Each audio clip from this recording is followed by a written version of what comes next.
Avatar Meher బాబా key జై.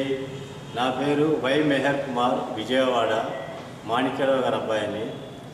నేను 64వ సంవత్సరంలో బాబా గారు గురుప్రసాద్లో దర్శనం ఇచ్చినప్పుడు మేమందరం కలిసి వెళ్ళాం. రామారావు గారి ఫ్యామిలీ, జగన్నాథ్ గారి ఫ్యామిలీ, మాణిక్య గారి ఫ్యామిలీ, సత్యనారాయణ గారి ఫ్యామిలీ, ఇలాగ మేము ఎక్కడికి వెళ్ళినా సరే మేమందరం కలిసి వెళ్ళేవాళ్ళం. అప్పుడు మాకు 8-9 సంవత్సరాల వయసు ఉంది. ఆ రోజున బాబా గారు గురుప్రసాద్లో చాలా గొప్పగా దర్శనం ఇస్తున్నారు.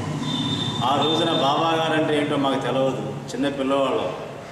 ఆ పెండాల్లో కూర్చొని ఆడుకుంటున్నాం మేము, నేను మా అన్న శేఖర్.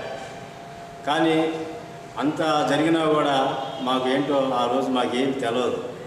తర్వాత 3 రోజులు పోయిన తర్వాత పూనా సెంటర్లో బాబా గారు మళ్ళా దర్శనం ఏర్పాటు చేశారు. ఆ రోజున మళ్ళా మేమందరం వెళ్ళి దర్శనం చేసుకున్నాం. మా మదరు మా ఫాదర్కి చెప్పి బాబా దగ్గర తీసుకెళ్ళి వీళ్ళిద్దరు దర్శనం చేయించండి అని మా మదరు చాలాసార్లు మా నాన్నగారు చెప్తే తీసుకెళ్తాను అన్నారు. ఎలాగోలాగా బాబా స్టేజీ పైకి తీసుకెళ్ళి మమ్మల్ని నన్ను మా అన్నని పరిచయం చేశారు బాబా గారికి. మా అబ్బాయి, పెద్ద అబ్బాయి మెహర్జీ, చిన్న అబ్బాయి మెహర్ కుమార్ అని. మా అన్ననేమో తల మీద కొట్టారు, నన్నేమో ఇలాగా నుమ్మిరారు. ఆ రోజు నుంచి కూడా మేము బాబా గారు నామస్మరణం తప్పితే మాకేది తెలియదు. మాకు ఎక్కడ గుళ్ళకు కూడా వెళ్ళాం మేము.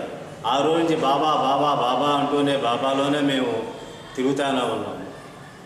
ఎక్కడ దిగినా కూడా మా ముందు మా ఫాదరు అలాగా ముందు పదండి అని అలాగే తీసుకొని వెళ్ళేవారు.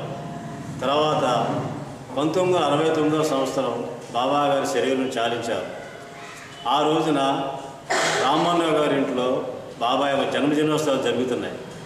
30వ తారీఖు రాత్రి మేమందరము బాబా యొక్క పూజ చేసుకొని ఇంటికి వచ్చేసాము. ఆ రోజు 12 దాటింది. మా ఇంటికి రామారావు గారు, జగన్నాథ్ గారు వచ్చి మా తలుపు గట్టిగా తట్టి ఇలా బాబా గారి శరీరం చాలించారు అని చెప్పారు. చెప్పిన తర్వాత బాగా అసలుకి స్పృహ లేదు.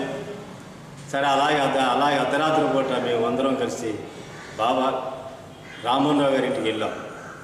అలాగే రాత్రంతా కూర్చొని ఫోన్లు వస్తానే ఉన్నాయి కానీ మేము కన్ఫర్మ్ చేసుకోవాలి. తర్వాత లాస్ట్లో ఈరచ్చ గారు చెప్పిన తర్వాత ఇలా బాబా గారి శరీరం చాలించారని చెప్పిన తర్వాత మేము కన్ఫర్మ్ చేసుకున్నాం. ఆ రోజు ఉదయం అవతార్ మెహర్ బాబా గారు ఆల్ ఇండియా రేడియోలో ఆకాశవాణిలో చెప్పారు, ఇలా అవతార్ మెహర్ బాబా గారు శరీరం చాలించారని చెప్పిన తర్వాత మేమందరం కలిసి ఉదయాన్నే రామ్మోహన్ రావు గారు, సరారావు గారు ఇక్కడికి బస్సు వేసుకొని మనం హైదరాబాద్ దాకా వెళ్దాం, అక్కడి నుంచి ఏ బండి ఉంటే ఆ బండిలో మనం వెళ్దాం అని చెప్పి అన్నారు. సరే ఆ రోజున ఉదయాన్నే మేము అవతార్ మెహర్ బాబా విజయవాడ సెంటర్ నుంచి బయలుదేరి వెళ్ళాం. మేము ఇక్కడ విజయవాడ సెంటర్లో ఆర్టీసీ బస్సు వేశారు. ఆ రోజు ఉదయం 12 గంటలకు బస్సు బయలుదేరింది. మా ఇంట్లో నన్ను వద్దు అని అన్నారు. లేదులేండి నేను వస్తాను, నేను ఆఖరి ఇది కదా అన్నా. లేదు, ఇంట్లో చెల్లి వాళ్ళు ఉన్నారు కదా, వాళ్ళు చూస్తూ ఉండాలి, నువ్వు నీకు ఆ డ్యూటీ చెప్ప ఉండు అన్నారు. సరే బస్ దాకా వచ్చి మిమ్మల్ని ఇచ్చిపెట్టి వచ్చేస్తానండి అని చెప్పాను నేను. సరే బస్ దాకా వచ్చాను. బస్సు కదిలే మూమెంట్లో నీడూరు బస్సు ఎక్కిపోయాను, ఆర్టీసీ బస్సు ఎక్కిపోయి వెళ్ళిపోయాను. కానీ నన్ను చూడాల మా మదర్, మా ఫాదర్. ఎక్కడో వెళ్ళిన తర్వాత ఏంట్రా నువ్వు బస్సు ఎక్కిపోయా అన్నారు.